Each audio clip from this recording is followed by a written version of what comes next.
So this video is about Breonna Taylor. I'm not happy, and so I'm doing this video because this I'm not surprised about as well.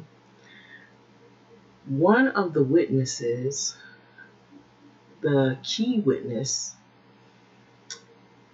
changed his story after they let the three officers go. And I'm wondering if there's not something behind that. Was he threatened? He or she threatened that if they told the truth, that they would face jail time, or maybe they felt like they were going to get killed themselves. Maybe somebody had threatened their life if they told the truth. So this person basically who said that they heard the officers, I guess this must be somebody that was a neighbor or somebody that was living close to Breonna Taylor, said they heard the officers announce who they were. And now the person is saying they didn't really hear the officers announce who they were. That was a crucial statement that may have turned this whole case a whole nother way. And now they're just now coming out and saying this. And I don't know who else has seen this, but they need to redo that trial, because this right here is not fair. Because this woman did not deserve this. It's unfair. And what they did was a travesty, and it's beyond a travesty. And so this woman here, she died not because of natural causes. It was a murder that caused her death. And so those people need to still, I believe, they need to be held accountable for what they did to her. They should not be resting on this situation. This case should not be closed.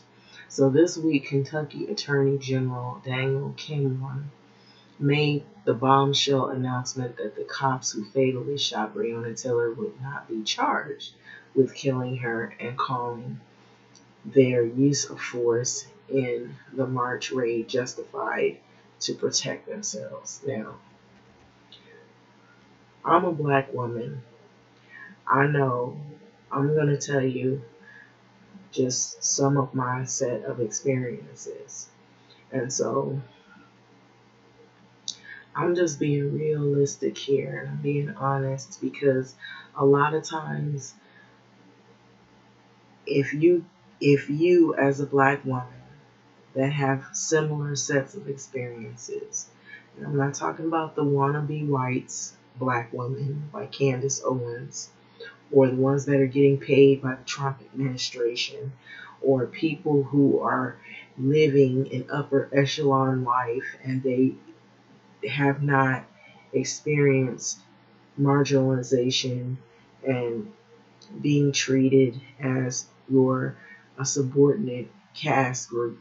And so if you had any set of experiences that have made you feel as though you shouldn't be there, what is she doing here for? Or if something at work ends up missing, they tend to look at you like maybe you had something to do with it as the black woman. Then you know what I'm talking about. Those who have had those sets of experiences. And so this is horrible. This is a really bad representation or example of those set of experiences, that you could lose your life based on who you knew in your past, or who may have used your address, or who may be using your name, or who you live around in the neighborhood that you stay in, because that's the only place you can afford rent. And so you happen to stay in a neighborhood where there might be some activities, but you get blamed because you stay around those individuals because you happen to be black. And so you know what I'm talking about. So Breonna Taylor, she is dead now. And you don't have the same outpour that you did when George Floyd. Now, this is what I know is that with the black community, we tend to be hard on the women, the black women. We put black women in a situation where they're in a box. And other black women can sometimes put down other black women because of the scrutinies we face. And so that happens. And I think that has to do with the culture of the black community. There's a lot of misogyny. There is a lot of emphasis placed on patriarchy and the man being the leader. But what have historically happened is a lot of men have either been killed, they've been racially profiled. There's been a history of racism, systemic racism. There's been a history of men that have been mass incarcerated. So the women have to take the lead. But oftentimes, when women take the lead, they are ridiculed, they are sometimes even attacked, they are put down, they are looked at as lesser than, and they're even called names, names you don't want to hear. And a lot of times, you would think that people would hold those women to a higher standard and look up to them and say, oh, those are the women that are fighting for us in our culture.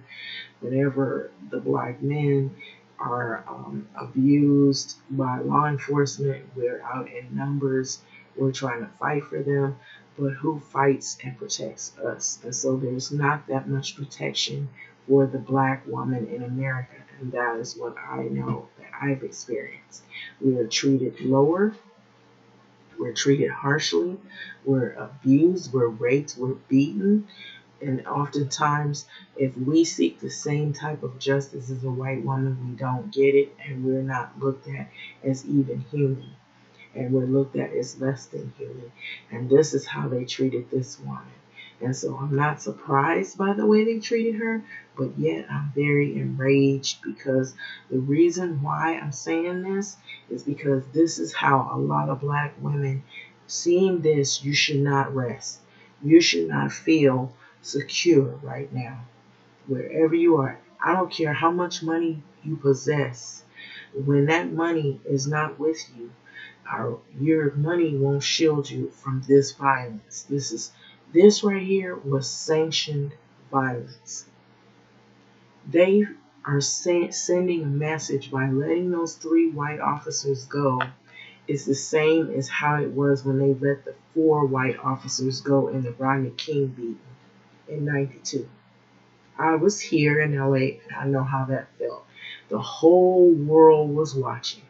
And everybody came out and brought all their support out, and they fought for that man. He wasn't even killed, but he was beat within an inch of his life. This woman was murdered in her own fucking apartment, doing what normal people do. What, cooking, probably cleaning. Maybe she had, gotten relaxed. Maybe she had a shower, a bath, was getting ready to go to sleep so she could work. Or maybe she was spending the weekend so she could rest. Who knows what was going to happen.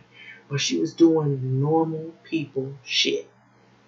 And she got killed in her own apartment by 3 rogue officers. And those 3 are walking around scot-free. They're able to live to see another day. They're able to experience home life with their families. This woman will never be able to see her family. Her family will never be able to hug her, to kiss her, to have family get-togethers with her ever again because of a horrible choice that somebody made in that courtroom to not tell the truth because of coercion and maybe threats. And that's what I believe is the reason why those officers walked as well.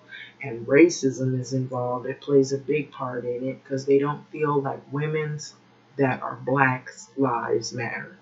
Black women's lives they don't feel matter here in America. I felt this. I felt this all my life. I felt like they just trample on us. They disregard us. We get educated. We go to school. We make money to feed our families and support our families, but we're looked down on. And then we can never reach. Some of us do, but the ones that try to get up there, when we try to get in a career, we can never reach to the level we want to reach because racism plays a part. They always find fault in something that they think you didn't do or you did. You're blamed for things often, more often than the people who should be blamed for things. They got people who don't have as much experience or education as you do that all of a sudden they shoot straight to the top because of skin color, because they happen to be white. I've experienced that in the workplace. But yet I could be educated to the T and I could be like experience and know the course of the workplace from front to back, but yet they steal your expertise. They come to you. You're the go-to person. How do you do this? How do you do that? But you can never get a raise and you can never get on time. You can't make the money that the higher up people that just sit in the office and do nothing, and then as soon as something goes wrong, they look at you. And so this woman right here did not deserve to die like this and get murdered at all. There are many people that are in this world like her. I'm one of them. And so I know what her pain is. I know it. I haven't been killed, but I could have got killed. You can get fired as a black woman. You be the first one to get fired. You can get beat up as a black woman by men that don't respect you because they don't see you as being valuable as they do white females. And so that is what I've experienced. Or they threaten you and they tell you, I'm going to pick somebody that's white over somebody that's black. I've seen the videos. There's many videos floating around like that. We're the mothers, the sisters, the cousins, the nieces, and all of that. The grandmothers, the helpmeet.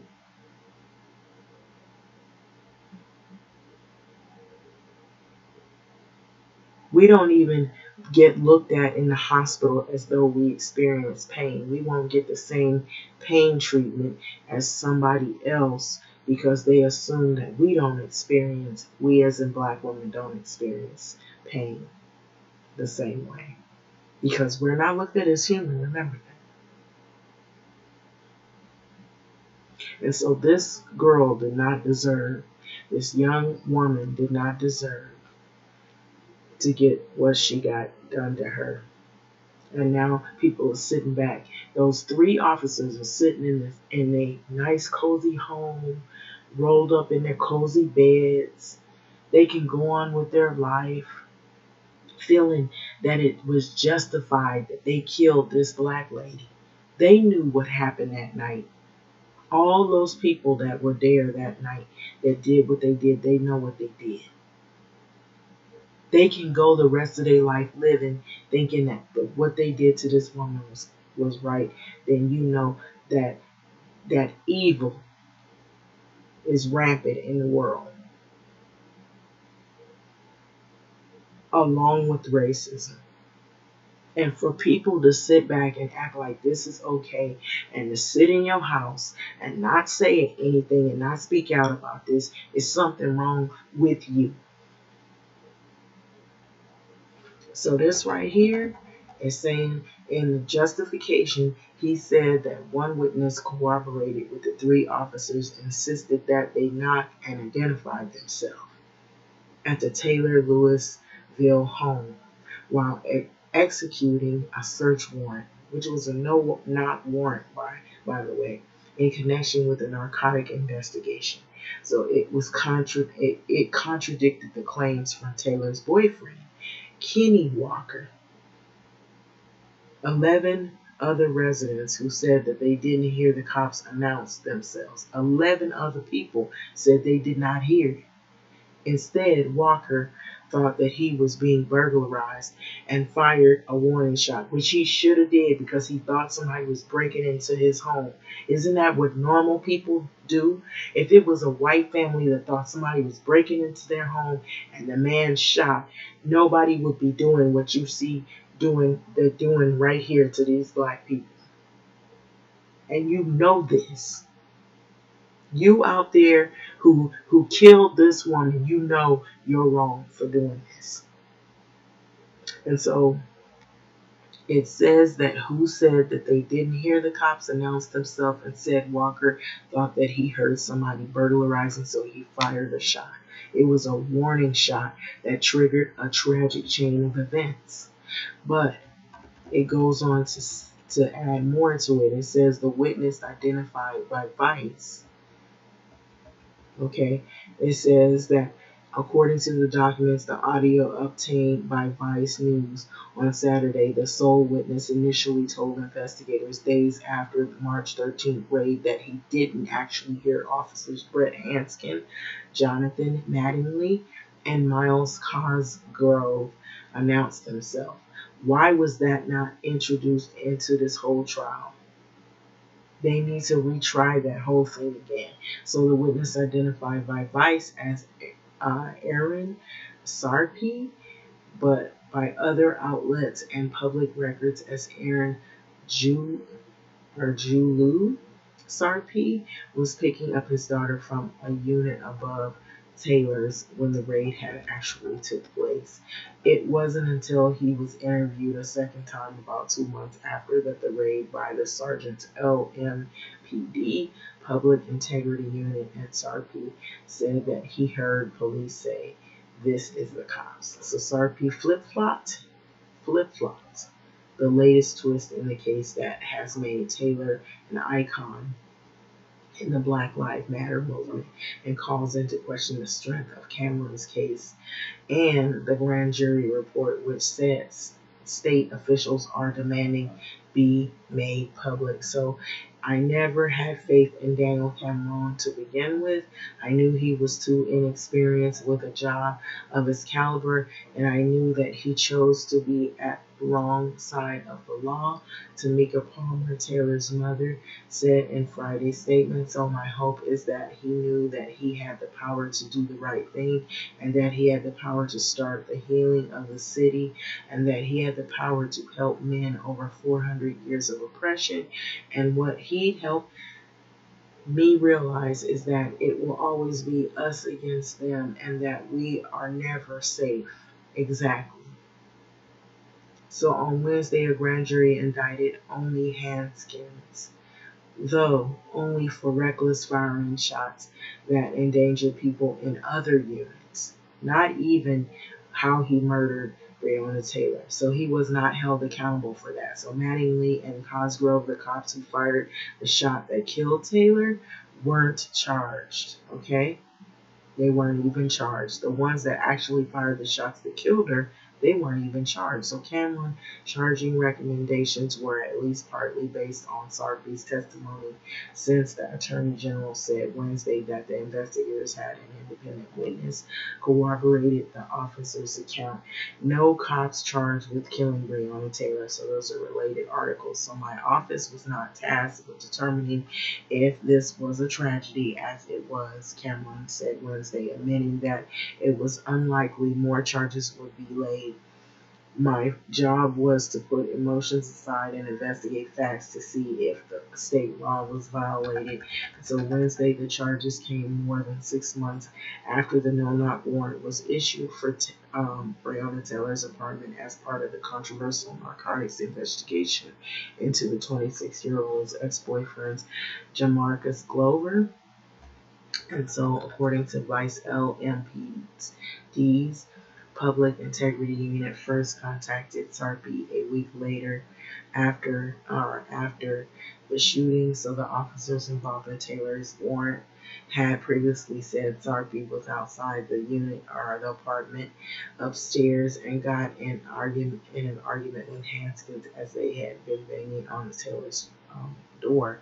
So the sergeant Jason Vance asked Sarpy if he heard anyone identifying themselves as law enforcement. So he answered, no, nobody identified themselves. So at the end of the March 21st conversation, Vance told Sarpy investigators that we'll be calling him again to conduct a formal interview. Investigations notes that suggest attempts were made to contact Sarpy, but he didn't speak to the Public Integrity Unit again until May the 15th. And so in a 7-minute call, the Sergeant Amanda Seeley, I guess it's Seeley,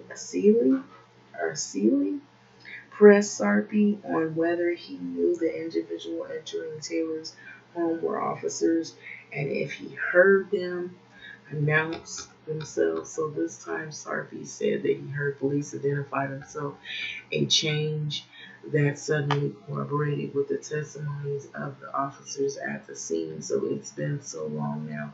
Sarpy told Saley on the call, I recall some of it. So Sarpy also told the New York Times that he had saw the officers as he had stepped out of his exterior staircase of Taylor's apartment on unit with his 2-year-old, and that he had said that before the officers ordered him to go back inside the apartment, he heard at least 3 loud knocks on Taylor's door and heard at least one of the officers scream police.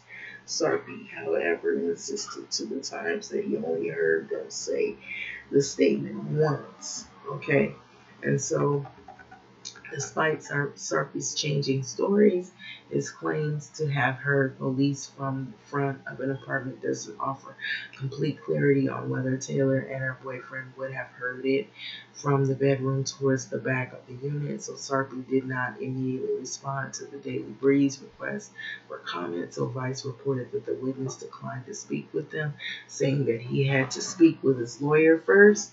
So LMPD and the Attorney General Office also did not immediately respond to requests for the comment. Haskins was fired in June for extreme violations of police protocol after wantonly and blindly firing 10 shots into Taylor's apartment, including several shots through the patio door and window into the neighbor's apartment. After Walker fired an initial shot, Mattingly and Cosgrove and the detective who requested the warrant were put on administrative leave, so they didn't even lose their job. So 6 more officers are reportedly under investigation for their role in this raid. So earlier this month, the city of Louisville, Kentucky reached a $12 million settlement with the Taylor family in their wrongful death lawsuit. And so money, I know that may seem to some people like, oh, okay, well, they were paid $12 million, but this is not going to bring Breonna Taylor back. And so this was a wrongful death. It was not just a death, it was a murder. That's the way I'm going to call it. And so you could call it what you want to call it. To me, this was a murder. And it was an outright American tragedy. And black women are murdered. And we are racially profiled just like black men are. And sometimes we get into the point to where they look at us as not only to racially profile us and murder us and kill us, but we can get raped, we get abused, we can get beaten. Cops sometimes will try to make offers. And, oh, if you don't want this to happen, then you have to do this. And so, out there if it's happened to you. You know what I'm talking about. Black women who have been put in these situations. So just be honest about it, because that has happened. And so nobody should be resting, because this woman deserves justice, like among many other black women deserve justice in America. We don't get it. And so we're not looked at on high pedestal as other counterparts are. And so let's just face the fact, there's a lot of racism that happens in the black um, community against black females. And so a lot of times, sometimes we'll turn against our own people and say, "Oh well, she shouldn't have been out there, or she shouldn't have did that," and we'll blame ourselves for the tragedy. But that's not what happened here. This woman, she was murdered by some racist. I'm just saying this. I believe they were racist officers. They're gonna say they're not. Oh, we're not racist. They might even say, "Oh, we have black friends." How many times have we heard that? I don't care what you say. The way they did this, they looked at the neighborhood. They said, "Oh, this is one of these neighborhoods. We're looking for this guy." Oh, and they look at everybody the same way. And so they generalize people and they judge them and they put them all in a box. And so they didn't think that this woman was an innocent black woman. They looked at her as expendable. Oh, her life doesn't matter. Let's just shoot into the walls. We don't know who's there. Oh, these are drug people. That's what all the black people do. That's the way they look at us. And so they killed this innocent lady who was an emergency medical technician. She had a legitimate place of employment, a job. She had no criminal priors. And so that is the thing. When you don't learn about who people really are, you generalize people based on stereotypes and then find out that those things are not true. And so in this particular situation, this is not true. This woman is not a prostitute. She's not a streetwalker. Not to say that they deserve that either. But what I'm saying is that's the way they look at us. That is the way they look at us. And let's be honest, that's the way they look at us. They look at us as, oh, they're desperate, they're poor, they're easy, they're lazy, and all that. They don't have a job. They need somebody, a man, helping them and stuff like that. And so let's just be honest. And so that's why they didn't feel her life mattered. So that's why she was murdered. We didn't have that much outcry for the women, the black women that get killed. Notice this, Breonna Taylor's not the only one that's been killed by police. There's been some other women. Maybe they don't have as squeaky clean as a record as her, but it's been other black women that's been killed by and murdered by police. But you don't see nobody saying nothing about it. So I'm gonna let this video go. I'm gonna let you think about it. Breonna Taylor deserves justice for her murder, and the killers need to be brought to the justice stand. They need to be held accountable, and they need to be incarcerated. End of story.